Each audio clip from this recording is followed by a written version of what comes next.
Chapitre 6. Si quelqu'un voit un homme sage qui, comme s'il indiquait un trésor, fait remarquer les fautes et les réprouve, qu'il associe avec une telle sage personne, le meilleur sera, non le pire, pour celui qui suivra une telle personne.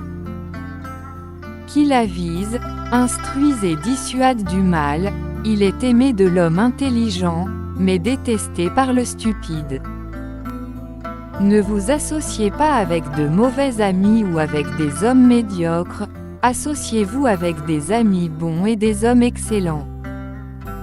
Celui qui s'abreuve profondément au Dhamma demeure en bonheur, avec son esprit clarifié, le sage constamment se réjouit dans le Dhamma révélé par les saints.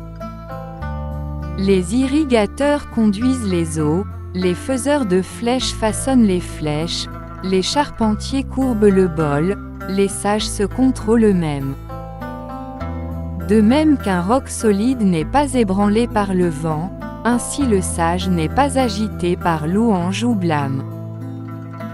Ainsi qu'un lac est profond, clair et tranquille, le sage devient parfaitement clarifié et pacifié en entendant le Dhamma. L'homme excellent abandonne l'attachement pour toute chose, l'homme pur ne bavarde pas avec des pensées de désir, atteint par le bonheur ou la souffrance, le sage ne montre ni exaltation ni dépression.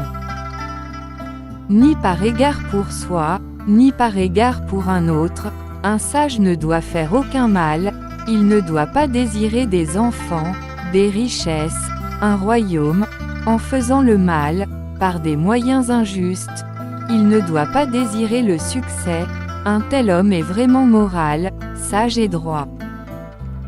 Peu parmi les hommes vont à l'autre rive, le reste des humains courent çà et là sur cette rive.